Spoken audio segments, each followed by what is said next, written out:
አንዲት እናት ሁሉም የሚማርበት ዘንድ ብላ ታሪኩን እንድትነግረናለች። ቤቴን እያጸዳሁ ነበረ። ልጆች ውጭ እየተጫወቱ ስለነበረ ቶሎ ላጽዳ ሳይመጡብኝ ብዬ ጽድት ታርጌ ጨረስኩኝ። ቤቴን ፋርጌ ከጨረስኩ በኋላም እናቴ የሰጠችኝ ጌጥ ስለነበረ ያንን ጌጥ ከማስቀመጫው ላይ አስቀመጥኩትኝ። ይህንን አድርጌ ታዲያ ወደ ኩሽና ገባሁ። ወደ ኩሽና ስገባ ከሳላው ኮሽ የሚል ድምጽ ሰማሁ። የሚከሰከስ አይነት ድምጽ ሰማሁ። ምንድነው ብዬ ስወጣ እናቴ ለሰርጌ ገዛችልኝ ያ በጣም የምወደው ስጦታ እናቴ ጠብቂው ብላ የሰጠችኝ ስጦታ ስብርብር አድርጎ ታገኘሁኝ። ልጅ አጋጣሚ ሲገባ ያንን እቃ ነክቶ ስለነበረ እቃው ከመሬቱ ላይ ከባላጡ ላይ ተከሰከሰ። እኔም በዛን ሰዓት በጣም ተናድጄ ስለነበረ ልጄን እንደው ሊህንን እቃ እንደጣልከው ግድግዳ ተንዶ አንተ ላይ ይጫንብህ አጥንተን ስብር ያድርገው ብየረገምኩትኝ። ከዛ በኋላ ልጄን ተቆጣሁት ምናምን መታሁትኝና ወደ ውጭ ወጣ። እኔም እቃውን ጠራርጌ አረሳሁት። ከዛ በኋላ እንደተከሰተም ተረሳ። ልጅ አደገ፣ ትልቅ ሰው ሆነ፣ ትምህርቱን ጨረሰ። በቃ ትልቅ ሰው ሆነልኝ። ከሁላቸውም ልጆቼ ታዛዥ፣ እኔም በጣም የሚወድ፣ እኔም በጣም የሚያከብር፣ ለወላጆቹ በጣም ደግ የሆነ መልካም የሆነ ልጅ ሆነልኝ። እኔም ከልጆቼ ሁሉ አስበልጬ የምወደው ልጅ ሆነልኝ። ታዲያ ከዕለታት አንድ ቀን አባቱ ቤት እናፍርስና ብሎ አሮጌ ቤት ስለነበረን ወደዛ ቤት ይዞት ሄደ። ቤቱን ሊያፈርሱ ሄዱ። ቤቱን እያፈረሱ እያለ ግማሽ ላይ እያሉ ልጄ ራቅ ብሎ ወደዚያኛው ግድግዳ ገጥ ሄደ። እነሱም አላዩትም ነበረ። አብረው የሚያፈርሱት ሰዎችም ተቀጥረው የሚሰሩት ሰዎች አላዩትም ነበርና ያን ግድግዳ ተንዶ እላዩ ላይ ይወድቃል። ከዛ እነሱ ሊያነሱት ሲሉ ግድግዳውን በፍጹም አልቻሉም። ከዛ የተወሰነ ከጮኸ በኋላ ጸጥ አለ። እንደምንም ብለው ግድግዳውን አስወግደው ወደ ሆስፒታል አፋፍሰው ወሰዱትኝና ሆስፒታል ገባ። ሆስፒታል ገብቶ እኔ ይሄንን ነገር ሲነግሩኝ ራሴን ስቼ ወደቅኩ። የተሳደብኩት ከህፃን እያለ ልጅ እያለ የሰደብኩት ስድብ ፊት ለፊት የመጥቶ ግርጥ አለብኝ።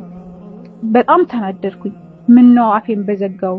ምን ነው እንደዚህ ባደረኩ? ምን ነው እንዳለ የቤቱን ዕቃ ቢሰባብረው? ምን ነው አፌን በዘጋው? ምን ነው እንደዚህ ባላደረኩ? ምን ነው በማለት በነዳማና በጸጸት መጸጸት ጀመረች። ከዛ ማልቀስ መጮህ ምናምን ስትጀምር እንደገና ተመልሳ ራሷን ሳተች። ከዛ ትንሽ ከተረጋጋች በኋላ ሆስፒታል ወስደዋት ትንሽ ከተረጋጋች በኋላ ልጇን ለማየት ሄደች። ልጇን ለማየት ስትሄድ እንዳለ የመርፌ አይነቶች ተሰካክተውበት ቀጥ ብሎ ማዬ ብሎ ከጠራት በኋላ ትንፋሹ ይቋረጣል። እሷም ራሷን ስተድጋሚ ወደቀች። ከዛ በኋላ ሰው አልሆነችም። ምን ነው አፌን በዘጋው? ምን ነው በሚል ለይተኒ በማለት መጸጸት ጀመረች ማለት ነው።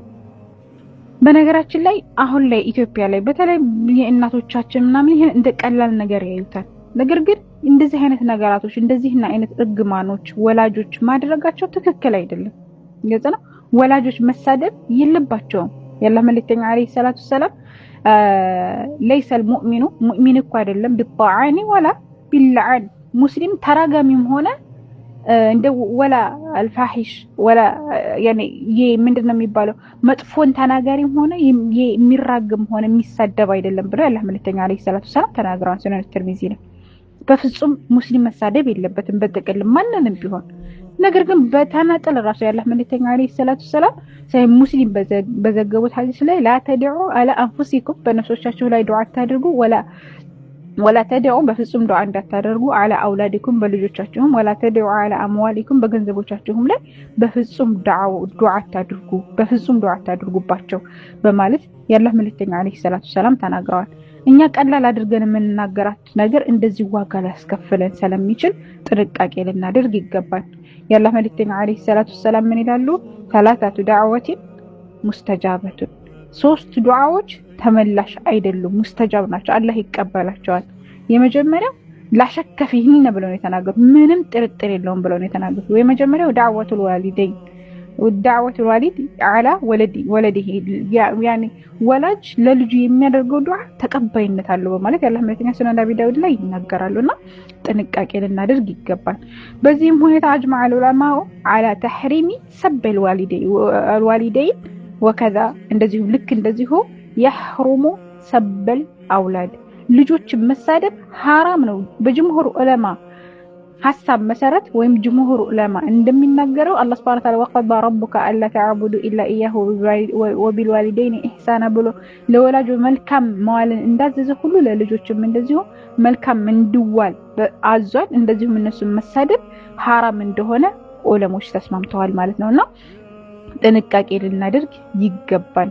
ያላህ መልእክተኛ አለይሂ ሰላቱ ሰላም ልጆችን እንደዚህ አይነት ስድብ መጥፎ ነገር ተናግረው አያውቁም።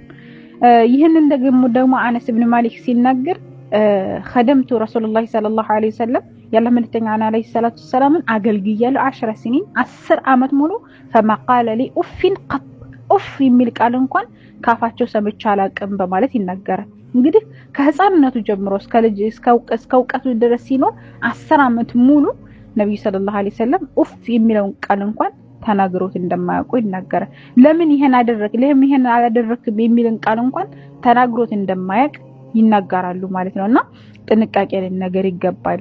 ስለዚህ ከአድርገን ከሆነ ተውበት ልናደርግ ይገባል። እነዚህ ነገራቶች አድርገን ከሆነ ተውበት ልናደርግ አላህ Subhanahu Wa Ta'ala ይቅር እንድንል ልንጠይቀው ይገባል። ልጆቻችንም ይቅርታ ልንጠይቃቸው ይገባል ማለት ነው። اللهم بارك لي في ذريتي واصلحهم ብለን ዱዓ ማድረግ ነው ያለብን። ዙሪያዎቻችንን አላህ እንዲባርክልን ሷሊህ እንዲያደርጋቸው መልካም እንዳደርጋቸው ዱዓ ማድረግ ነው ያለብን ማለት ነው።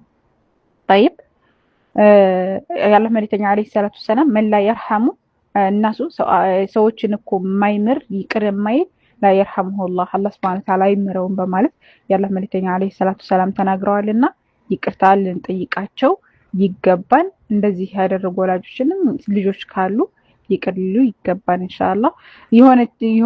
የሆነ መጥፎ ነገር እንደዚህ በሚሰማን ጊዜ በአላህ መጠበቅ አዑዙ ቢላሂ ሚነሽ ሸይጣኒር ረጂም ብለን ቶሎ ብለን ከዛ ነገር መጠበቅ ነው እንጂ ያለብን እንደዚህ አይነት ነገራቶችን ማድረግ የለብንም። አላህ ልጆቻችንን ይጠብቅልን ከፍ ያድርጋችሁ። አላህ ያህፈዝኩም። ሰላም አለይኩም።